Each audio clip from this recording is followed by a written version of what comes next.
Hey everyone, Beth Barany here for How to Write the Future podcast.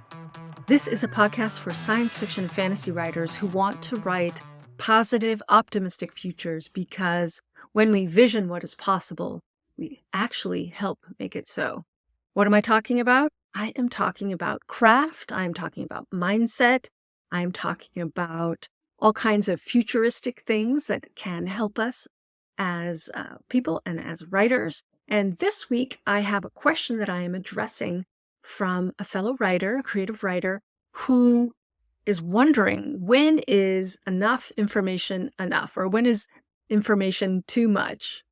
When do you stop adding ideas to your story? Is it possible to kill your story by overworking it? So I'm going to address that question from Megan Shepard. She's giving me permission to mention her name. Thank you so much, Megan. Just a little bit about me and why am I doing this podcast and what qualifies me to talk to you all about this. So I am an award-winning science fiction and fantasy writer. I have 16 books published. I have a young adult adventure fantasy trilogy called Henrietta the Dragon Slayer out.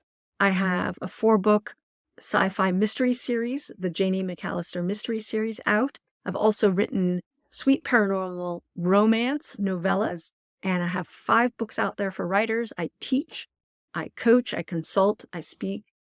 This is my passion, storytelling, and I'm even moving into filmmaking, which I will tell you more about another time. Excited about that. All right, so let's come back to Megan's question.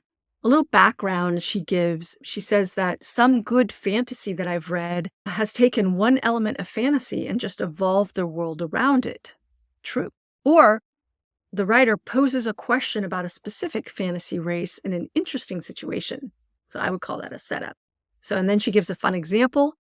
When did the first centaur astronaut enter space? And that was like her fun spitball question.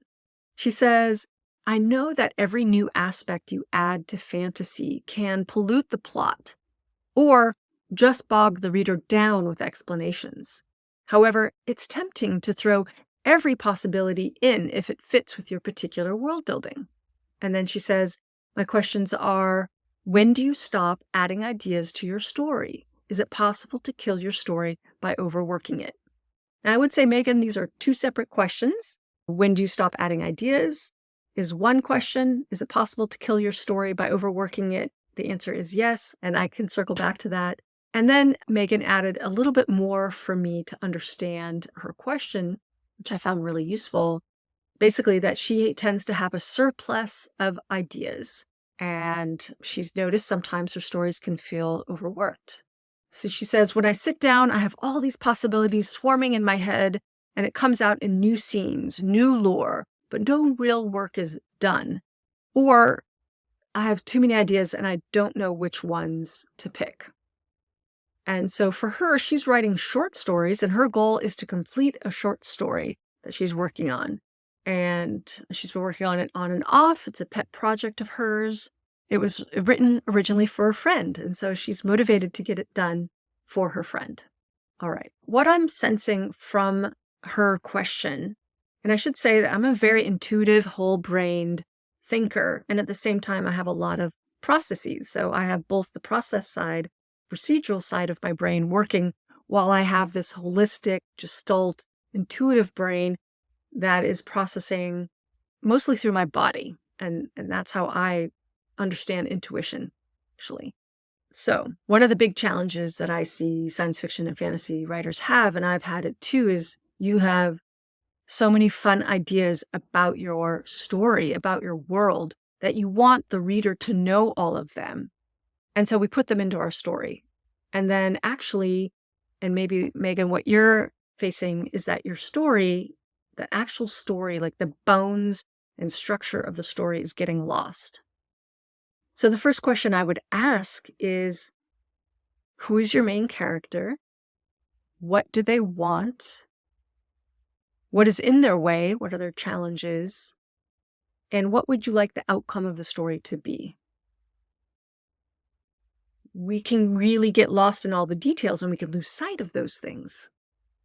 So if you're writing point of view story, so writing scenes from one character's point of view, or maybe you have multiple characters who get to tell different parts of the story.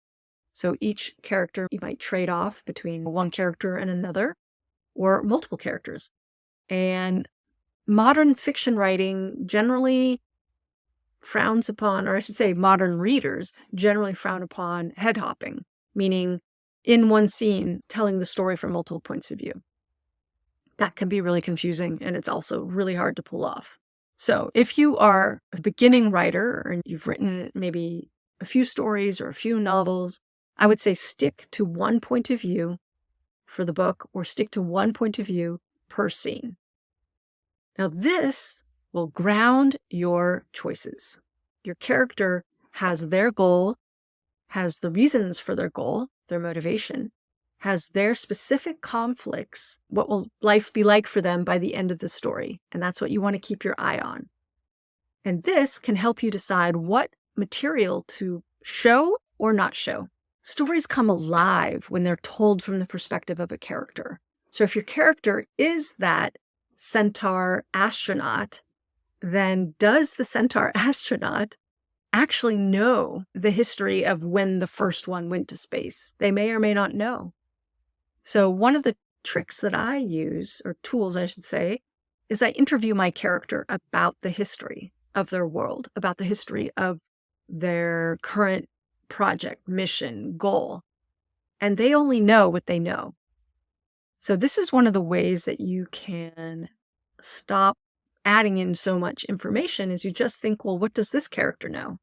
Now, maybe your character knows the whole history, and maybe your character has read a lot or has a lot of life experience that adds to them knowing so much about the problem. But in the moment of your story, in the scene, in the action moving from here to there, they are not telling themselves the Wikipedia entry, usually. Some characters might, and that will be part of who they are. So, in the moment of the action, is your character thinking all those details about the story world? Or are they maybe only noticing one thing or two things? So this is where you want to use the body senses, all the body senses. I teach a class on this. I call it Beyond the Five Senses, because we actually have a whole lot of senses. It's not just the eye that sees, but the eye can see color, or it can see brightness. That's actually two different things the brain does for our eyes, for example. So what is your point of view character notice in the setting that is relevant to the action moving forward in your story? Use their own perception and memory and knowledge and put in the bare minimum.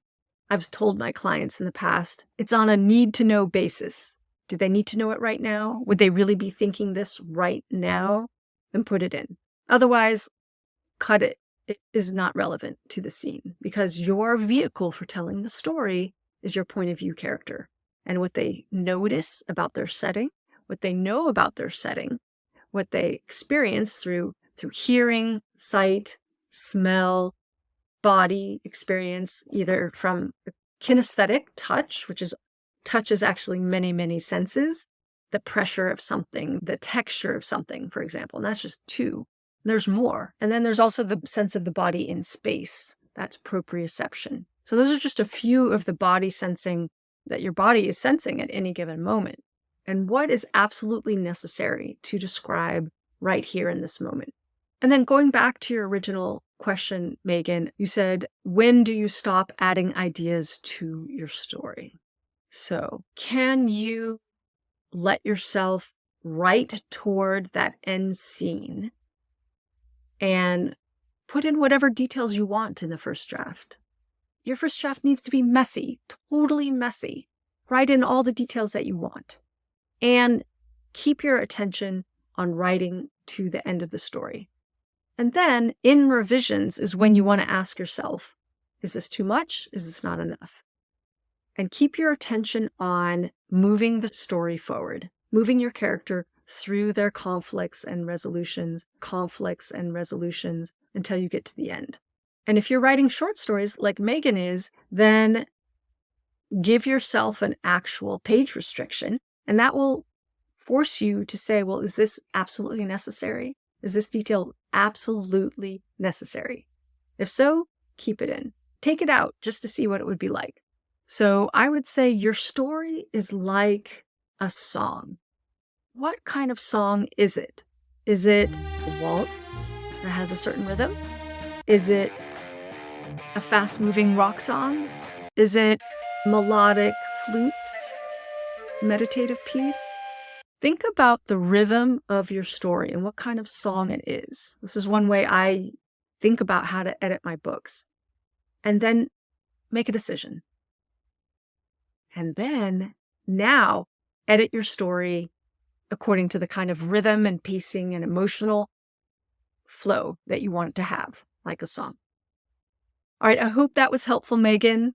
Thank you so much for your question. I really, really appreciate it. If you, listener, have a question for me about editing your science fiction and fantasy novel, let me know. I would love to answer it in a future episode.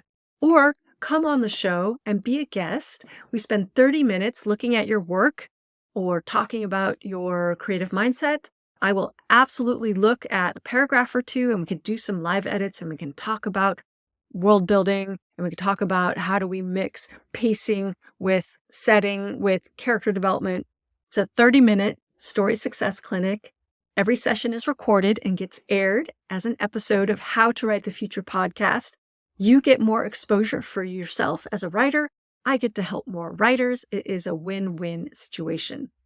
All right, everyone, that's it for now. So write long and prosper.